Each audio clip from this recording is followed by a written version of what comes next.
Girly, lovely to meet you. Lovely to meet you too. For viewers who haven't encountered your music, how would you describe yourself? I always get asked this and I never really know what to say because it's changed so much.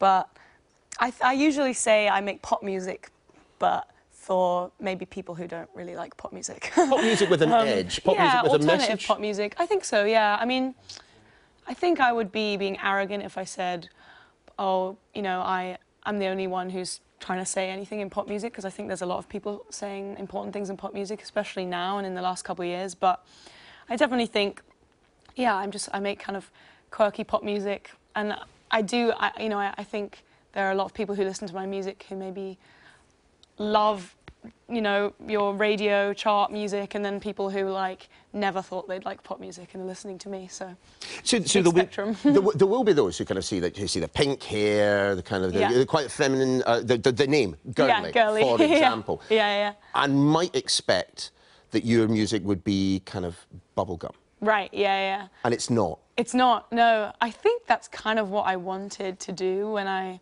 chose the name, and with the pink hair, and I think I kind of wanted to challenge people's expectations of me a little bit, and look at, you know, what, with the name Girly as well, I kind of wanted to say, well, why, you know, when I say girly to people, yeah, they do expect that kind of sweet, you know, cute kind of music, and it's, a lot of it's not, a lot of it's quite aggressive and in your face, and I just wanted to challenge, why do we assign gender roles to things? Why do we say that something's girly or masculine or this or that, you know, when actually you can kind of be anything? And yeah, I don't know, the pink hair, it's funny, like I've had it for so long now, I kind of forget that I have pink hair. It just feels like my natural hair colour. Do you think it's possible for you to separate your singing from, you know, your identity? I mean, people will still look at your femininity, in a sense, as a recording artist. I mean, there's only one Adele, and there are lots of, you know, young, attractive girls out there in the recording industry. I think it's a really interesting discussion, because I think it's more about owning who you are and seeing it as your identity, rather than your identity as a woman or as a man or as a specific, you know, for me. And yeah, of course, you know, I'm in a world where there's a lot, and in the past and still today, there's a lot of over-sexualized images of women particularly, and... Well, where do you stand in the Photoshop debate? I don't want to be Photoshopped. I think one of the big things for me is I've struggled with body image and, you know, eating disorders and things like that, and I think it's so important to portray a real image of myself, so... for me, what do you think then of those who do? I mean, take it some of the Kardashians, you know, hypersexualized individuals, photoshopped within an inch of their life. I mean, honestly, I think my main opinion is that I think people should do what they want to do. My view on the Kardashians and that kind of thing is I think it can be damaging, more so, less the hypersexualized idea, and I'll talk more about that in a minute, but I think just the idea of having to look, this idea of perfect, I think that is really damaging, because, you know, instead of just saying who you are is perfect, and, you know, it's fine if someone has, you know, an incredibly statuesque body, or if someone's really skinny or this or that, that's their body, and, you know, I think everyone's beautiful with their own bodies, but I guess the damaging thing about the Kardashians is that, you know, it's like there's really young people on you know, seeing images of them and thinking, oh, I need to look like that, and, you know, I guess it does make me feel kind of sad sometimes, you know, when I see someone who's really young thinking they have to, like, contour their face and look, you know, older, or that idea of sexy. But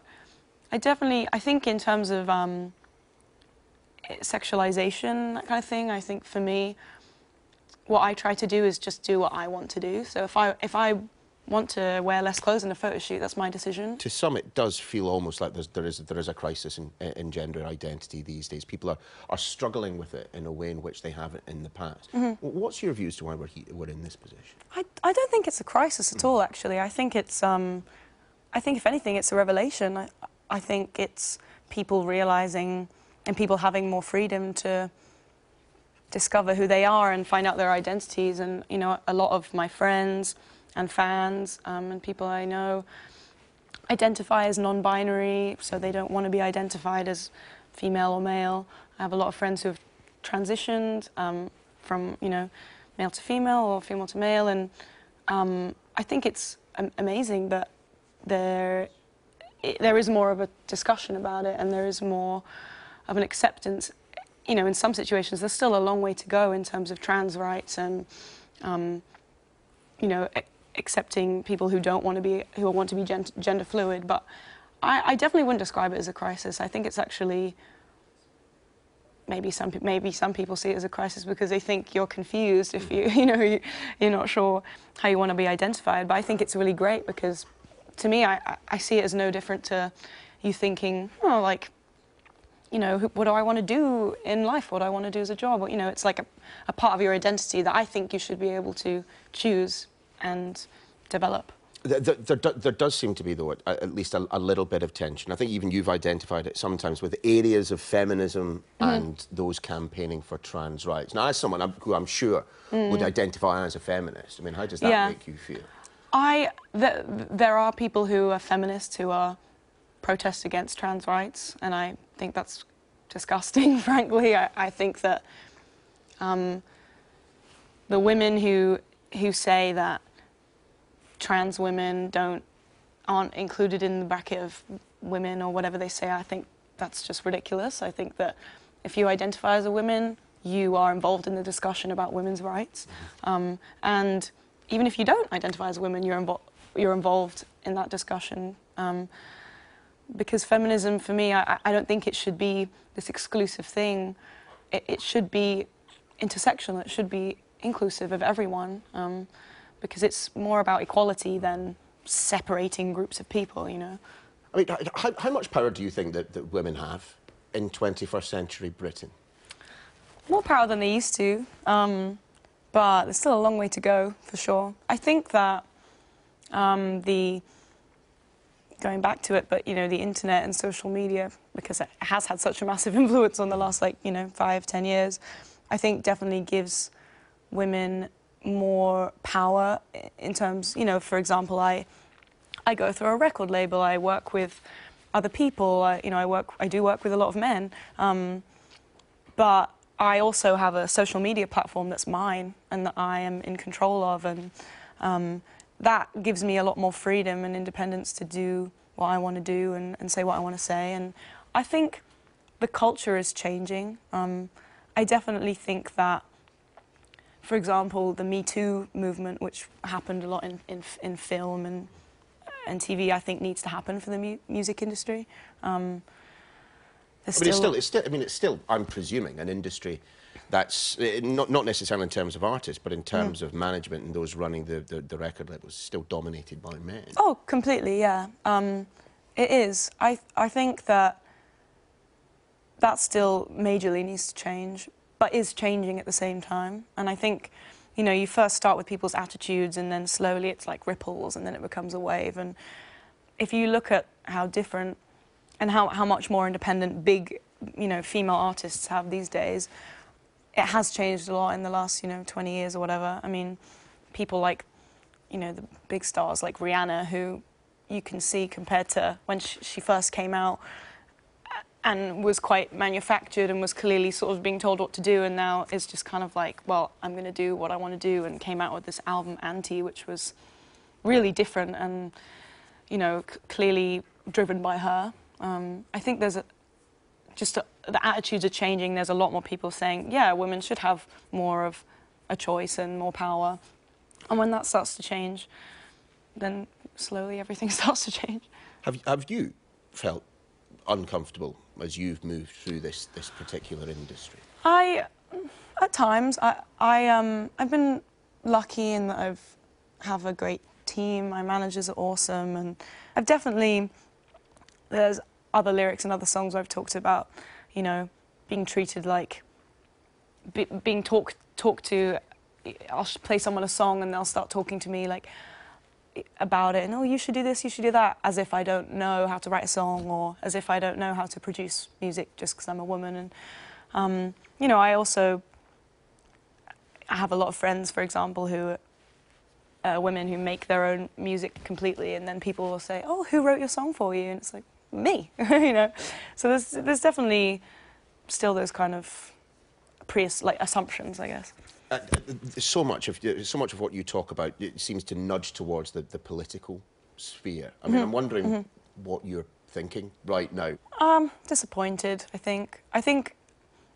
I mean, is it occupying your generation as much as I keep being told that it is? Genuinely, I think when I talk to a lot of friends about it, I think my generation has kind of switched off of mainstream politics because we're so sick of it.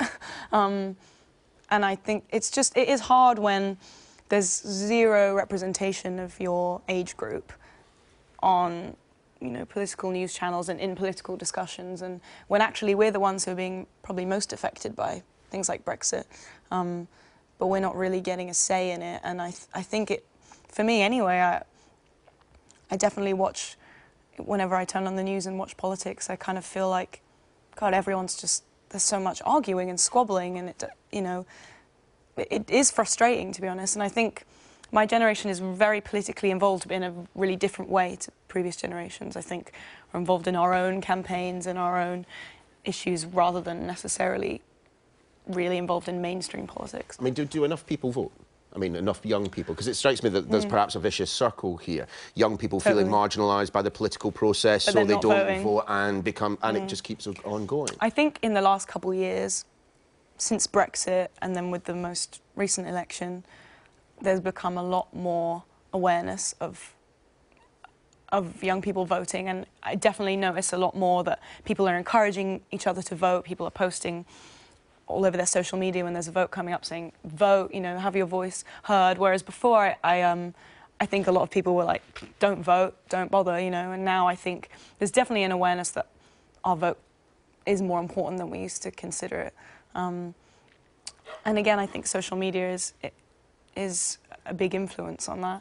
People posting around and sharing and things going around, and you know, that's the main source of news really for us. Instead of turning on the TV, you go on Twitter, or you know. So I think the awareness of voting is better than it used to be.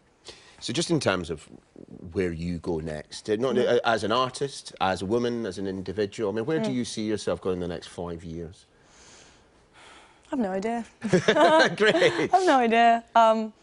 I used to get really worried about it and foreplan a lot, but now I'm like, I'll just see where the wind blows. I mean, I'm gonna keep putting out music and keep standing up for things I believe in, and I want to keep traveling, and you know, hopefully, I don't know what's going to happen next year in terms of this country, but I'm definitely excited for people like my sister's age as well to kind of, in a couple of years, to see how that generation starts doing things and shaking things up as well.